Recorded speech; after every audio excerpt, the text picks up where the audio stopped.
nhớ rằng lúc đầu liên tư vấn thi cầu gì nó yo nút cơ của bé yo khi đầu CAPI USA bé lúc cầu hậu vì bé yo cơ chế nó bé yo trong chế thế bé yo khó chế giờ bé lúc cầu hậu nó cơ là lo bé yên chỉnh mua xe là ba này thế bé yên chỉnh ô hậu lự lúc chỉ liên tư vấn thi nên có chưa yo nút cơ của bé yo khi bé lúc food shelf đầu này the CAPI USA lúc cầu hậu bé yo nhảy lúc food shelf muốn nhớ bé the Shingle Creek Center họ chơi nhớ yo đâu sống đâu blow Shingle Creek Parkway. Bí thảo lưu đâu liên đu văn thi cậu. Tuesday, y mong một tập lông mong. Wednesday to Thursdays, cho mong tập lông mong. Giờ yo nó sư, the có mong kết sao tua. Giờ này mua lưu nông, the bê lưu food shelf là hù bê. Tu sao tông, the đâu y o, xa o y, sống y o. Bê lưu đâu liên đu, một đâu lưu xong chia. Bê cho nên yo ô hò lưu bê chế.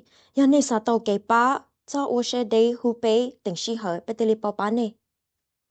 Đâu bé có senior program, community health program thay bé có mong full choir. Bé yo mo nhai mut bé Blue Cross of Glory Lutheran Church. Thọ hu châu Thái, the châu y o, xa bé châu xa o. Lời yo châu Nancy the châu y o, xa chi châu yi cho chi yi. Lời yo châu Meli châu chi y o cho o, blow châu yi chi. Yo name mo lu nong the bé cho programs. Tall Financial Services Program Yomunyo Bay Othio Adult Basics Education Laya Brooklyn Center Lu Library Yanemo Lunong the program no Hu Do Elizabeth Washington the Do E O Blow Do Yi Blow Sha Jo Sha Laya Nikomva Nutu Sotong Yo Do G E O Jo G Do E Bay G Yanemo Lunong the Bay Career Pathway Program Hu đâu tu sao tông đâu y o xa o y song y o lời dòng ga hậu bé hậu website Phil chọn đón đỡ cho nên ô họ lựa cho cái program nó dùng mua nhỏ bé ASIO Abe Brooklyn Park City Hall Hennepin County Libraries lời dòng CAPI's South Minneapolis office nhóm đỡ bé xa song o East Lake Street. Mo lunong the Baker Benefits Enrollment Program, la yo Baker Health Insurance Enrollment, ta hu do du xiong, ni tu so tong yo do e o, bla bla kyo, o be song ji.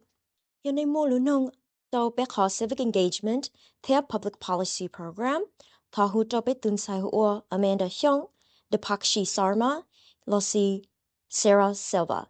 Yan ni san tia lo tu so tong, thọ ni mun sa học bác website ni tên liên thiệt lo tu so tong. Bé lu công hậu CAPI ying yo jing or bác farmers market theo fresh produce. Thọ shine the bác website lo yo bác social media vì New York khen hạt tia yo bé yo bông chơi lo yo bầu so mong.